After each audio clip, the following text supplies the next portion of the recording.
దేవుడు ఈ లోకానికి రావటానికి కారణం ఏంటంటే, నశించిన దానిని వెతికి రక్షించుటకు మనిషి కుమారుని వలె ఈ లోకానికి వచ్చాడు. ఈరోజు అనేక మంది క్రిస్మస్లు చేసుకుంటున్నారు, ఎంతో సంబరంగా ఆనందంగా చేసుకున్నారు. అసలు దేవుడు దేని గురించి వచ్చాడు ఈ లోకానికి అన్న విషయాన్ని మర్చిపోయారు.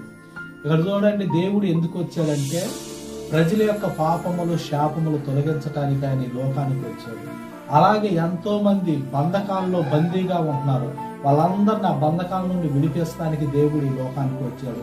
అలాగే ఎంతో మంది వ్యాధి బాధలతో అనేక మంది కృంగిపోతున్నారు, ఎంతో మంది నశించిపోతున్నారు. వారి కొరకు దేవుడు ఈ లోకానికి వచ్చాడు. మన బైబిల్ గ్రంథంలో ఒక వ్యక్తిని మనం చూసినట్లయితే, ఒక స్త్రీ ఉంది, ఆమె రక్తస్రావంతో అనేకమైన బాధలు పడుతూ ఉంది. ఎక్కడికెక్కడికి తిరిగింది, ఎంతో మందిని వైద్యులను కలిసింది, కాకపోతే ఎక్కడ ఆమెకు స్వస్థత అనేది ఆమె దొరకలేదు. అయితే ఒక రోజు ఆలోచన చేసింది, యేసు ప్రభు ఇక్కడికి వస్తున్నాడని ఆలోచన కలిగి ఆమె తన యొక్క వస్త్రం చెందిన ముట్టినా చాలు నాకు స్వస్థత కలుగుతుందని ఎంతో ఆసక్తితో, ఎంతో విశ్వాసంతో, ఎంతో నమ్మకంతో వచ్చింది. ఆమె యొక్క జీవితంలో దేవుడు ఎంతో గొప్ప కార్యం చేశాడు.